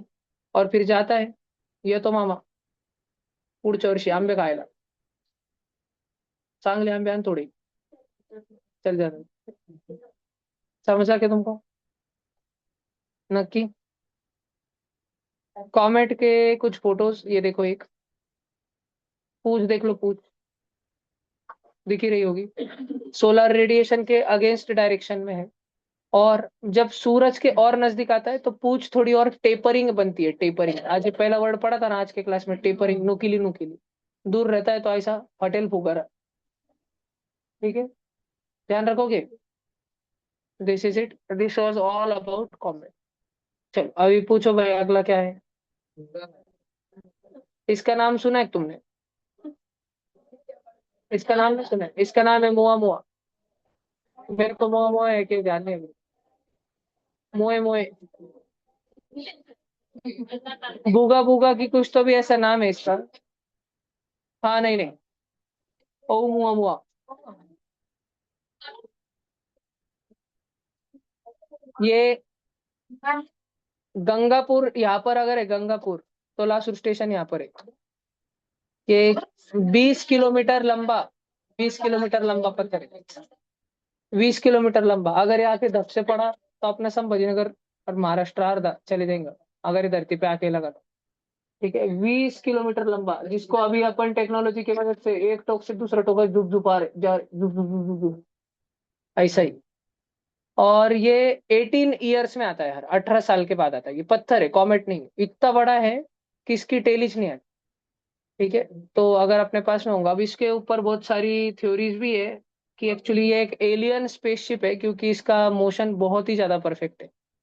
ठीक है, इसके ऊपर जो है बहुत सारे मिस्टीरियस ऑब्जेक्ट, एलियन बिलियन, ये वो ये बना वाला रहेगा। तुम अगर चाहते हो जानना तो तुम भी जान सकते क्या हो। आपको पता है कि यह पहला ऐसा स्पेस ऑब्जेक्ट है जिसे नासा ने ऑफिशियली डिक्लेयर्ड किया है कि यह हमारे सोलर सिस्टम का है ही नहीं? दरअसल इस ऑब्जेक्ट को 19 अक्टूबर 2017 में पान स्टार्स 1 टेलीस्कोप द्वारा देखा गया था और इसे उमुआमुआ नाम दिया गया। वैज्ञानिकों को यह थोड़ा अजीब लगा, क्योंकि यह हमारे सौर मंडल के स्पेस ऑब्जेक्ट्स की तरह बिहेव नहीं कर रहा था, क्योंकि पहले दिखने पर तो यह एस्टेरॉयड जैसा लग रहा था, लेकिन इसका आकार किसी भी एस्टेरॉयड या कॉमेट से अधिक बड़ा था। उमुआमुआ का आकार लंबी सिगार जैसा था और यह 800 मीटर लंबा और 80 मीटर चौड़ा था। यह असामान्य रूप से तेज गति से यात्रा कर रहा था, जो कि सूर्य के गुरुत्वाकर्षण बल से प्रभावित किसी भी ऑब्जेक्ट के गति से अधिक तेज थी, और इसीलिए इसे बाहरी स्पेस ऑब्जेक्ट घोषित कर दिया। और इसकी तेज गति के कारण यह सूरज के करीब से जाते हुए गायब हो गया। और आप ऐसे ही रहस्यों को समझने के लिए हमारे साथ जुड़े रहे। वो जो था वो जो था वो कॉमेट नहीं था, वो बस एक बार आया। वो हमारे सोलर सिस्टम में है, अर्थ के एकदम नजदीक आया, तो एकदम ज्यादा नजदीक, ऐसे जैसे मान लो कोई ऊपर से आके अर्थ को देख के जा रहा है। जैसे हमारे जितने नजदीक हमारे सैटेलाइट्स रहते हैं, एकदम इतना नजदीक। और फिर वो चले गए, और वो कभी लौट के नहीं आया वापस। और उसकी स्पीड ऐसी थी जो किसी भी एस्ट्रोनॉमिकल ऑब्जेक्ट की नहीं होनी चाहिए। कोई भी वे नेचुरल ऑब्जेक्ट है उसकी स्पीड उसकी नहीं रहती, सिर्फ इंसानों के सैटेलाइट्स की स्पीड जैसी रहती है, वैसी उसकी स्पीड थी। हमने नहीं, गलती मतलब आज तक हमने दूसरा कोई भी ऐसा ऑब्जेक्ट नहीं देखा उसके जैसा। चलो भैया अगला वाला। क्या बोला? एक, क्या बेटा बोलो? आपने उसका नेम क्या बोला? ओ मुआ। तुम ये बड़े बड़े जो है ना,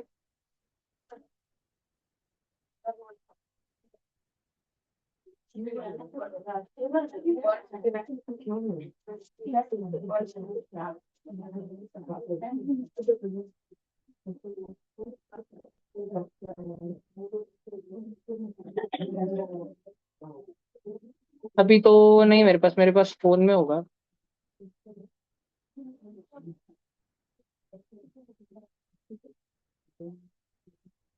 रुको मैं देखता हूँ, तुमको स्क्रीन पे बताता हूँ।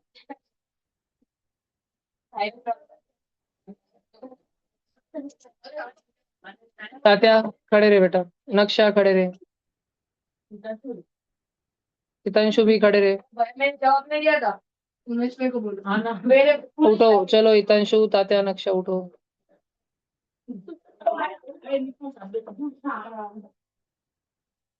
एक मिला तो है।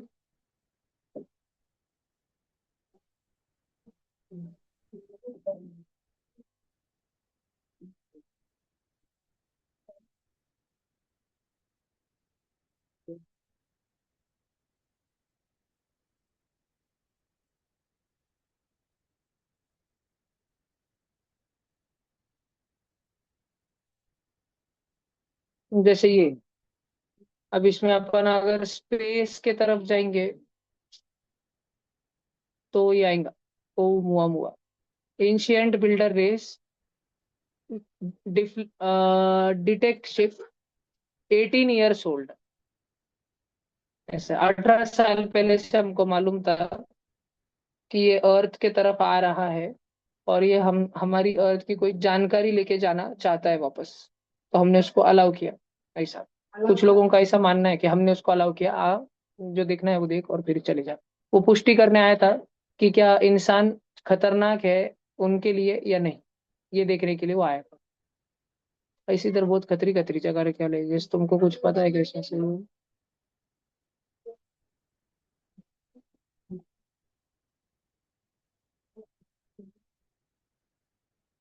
अगर तुम इसमें का हर एक वर्ड और वो चीज अगर पढ़ना चालू करो ना उसके बारे में, तो तुम इतने ज्यादा होशियार हो जाएंगे, ग्रेट अवेकनिंग हो जाएंगी तुम्हारी, डायरेक्ट एनलाइटनमेंट। चल पाऊंगा, बाय बाय।